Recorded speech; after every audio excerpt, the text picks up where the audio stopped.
Our group consists 10 dedicated members that each one played a specific role to complete this assignment. I am Nur Izan and I was the leader that coordinating all the tasks and managing all the work that they have done. Hi, I'm Rasham, responsible for initial research and gathering information.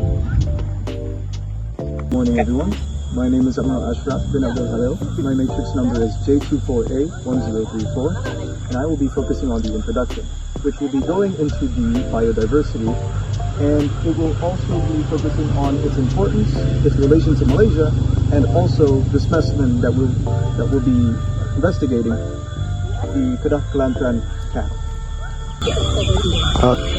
Hello, I'm Firdaus and this is Fernando. We explain about the ecological role and the habitat of this species. Hello, I am Dina and she is Bat. We explain the taxonomy of the chosen species in this video. And I'm Yat. I'm present a conclusion part. I'm summarize a key point of our project. Hi, I am Ara and I was responsible for collecting visual materials such as photos and videos, as well as assisting in videos recording and editing. Hi, I am Suri. Alongside Ara, I work on recording and compiling all video segments. Make sure everything flows smoothly in the final video.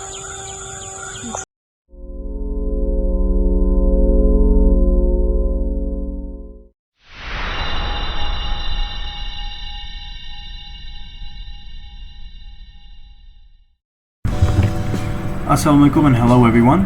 Today we'll be sharing about biodiversity. Biodiversity means the variety of all living things on Earth, such as plants, animals, insects, and even tinier living things such as bacteria. Biodiversity is very important. It helps keep our environment healthy and balanced. It gives us clean air, fresh water, food, and medicine. Without biodiversity, ecosystems like forests, rivers, and farms simply wouldn't thrive. Malaysia is one of the most biodiverse countries in the world. Our forests, rivers, and coastal areas are home to thousands of unique species. But biodiversity is not only found in the jungle, it also exists around us, including on our own university campus. For this project, we chose the Kedah Kelantan cattle, a special local breed of cow found in Malaysia. Its scientific name is Bos indicus. This breed is known for being strong and healthy, even in hot weather. It's often raised in farms, including in Kelantan and Kedah. The Kedah Kelantan cow is important in agriculture. It provides meat and can live on simple food like grass. It is also part of our heritage and helps support rural communities.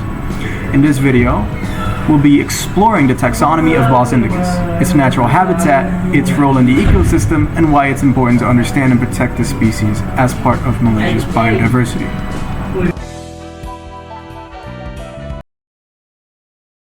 Hi everyone. In this section of our presentation, we'll be explaining the scientific classification, or taxonomy, of the cow, also known as Bos taurus.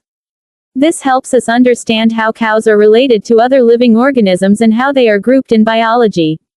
Let's begin with the kingdom level. First is kingdom, Animalia.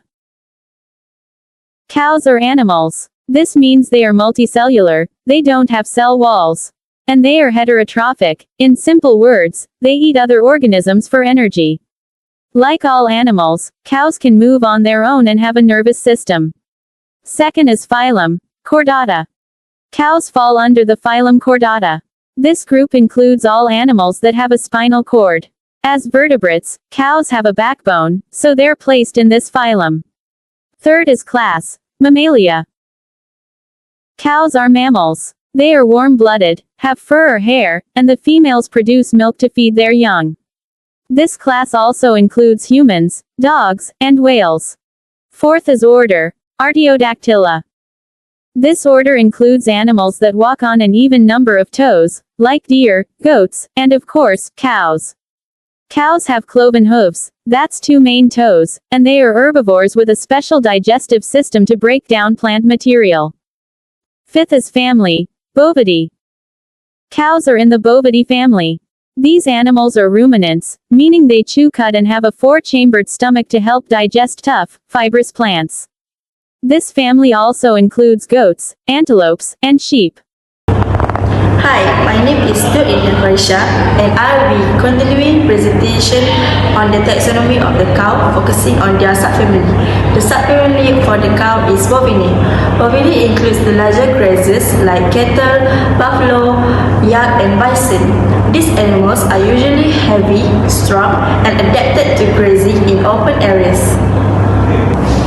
Next, I will explain about the genus. The genus for the cow is Bos. The genus Bos includes large bovines like white yak, the domestic cattle, and the extinct aurochs. These animals are usually known for their strength and have been domesticated by humans over time. So, for the last one in the taxonomy of the cow is species. The species for the cow is Bos taurus.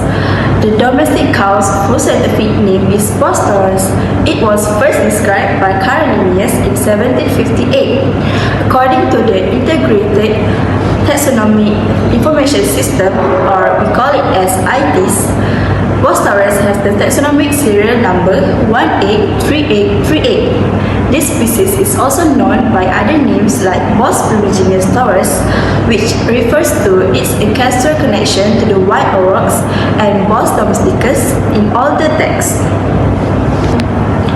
Fun fact, cows have been domesticated for over 10,000 years and are raised all around the world for milk, beef, leather, and sometimes used as draft animals in farming. To summarize ITIS highlight, the full scientific name for the species is Bos taurus. The taxonomic serial number is 183838.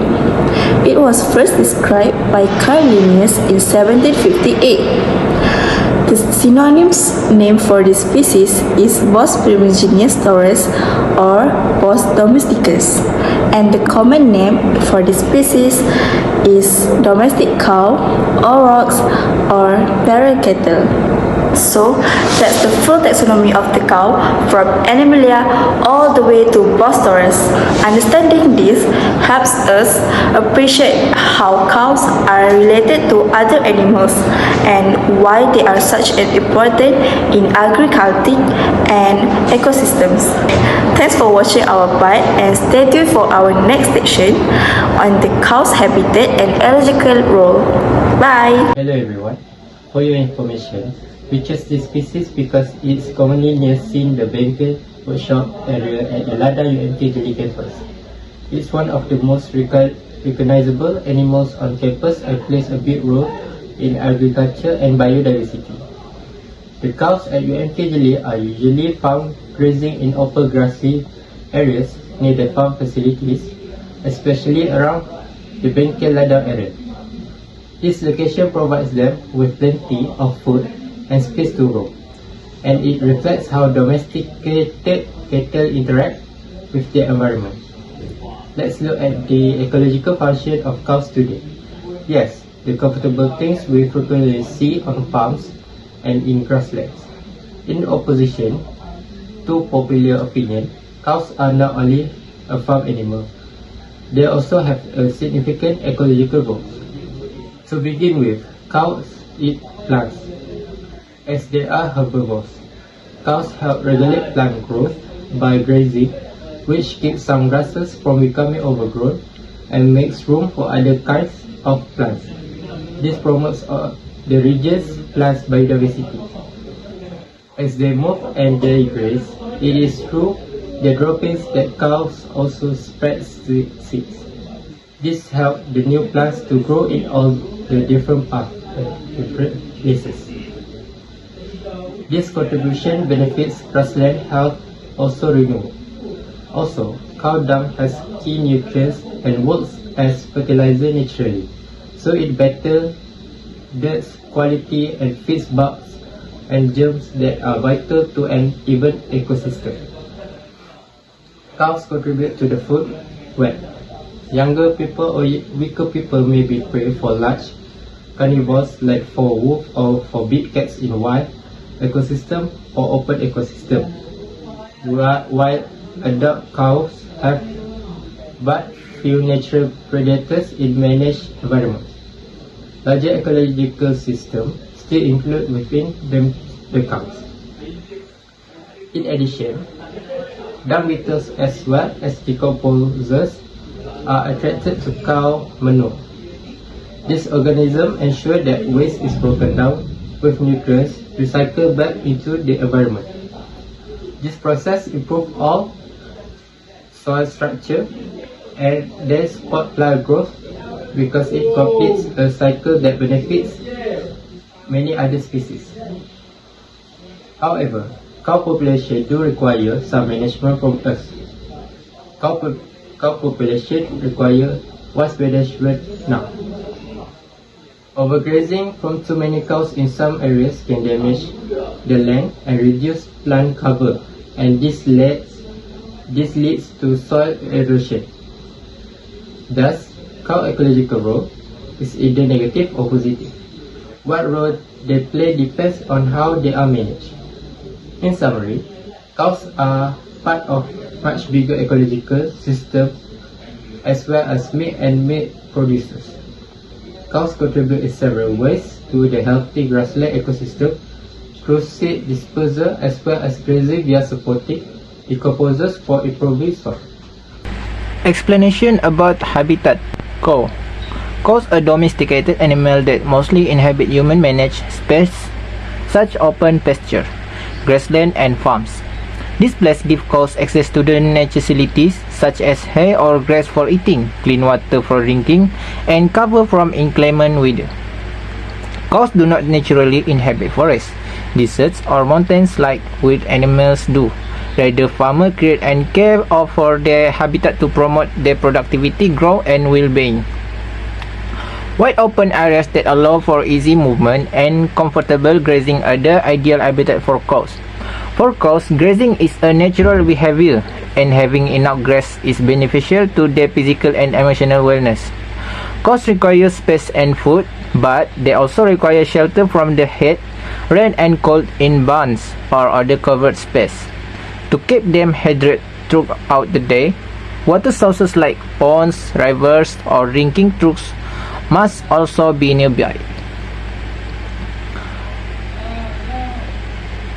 Although their remarkable degree of adaptability, cows' health and the environment are directly impacted by the condition of their habitat. Overgrazed pastures or crowded fields are examples of poorly managed environments that can cause plant damage, soil erosion, and animal stress. However, by promoting biodiversity, nutrient recycling, and healthy plant growth, well-maintained habitat benefit not just the cow but also the surrounding ecosystem. Therefore, ecological balance and responsible farming depend on providing a suitable habitat.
In addition to their use as farm animals, our research demonstrates that cows have an important ecological role in their surrounding.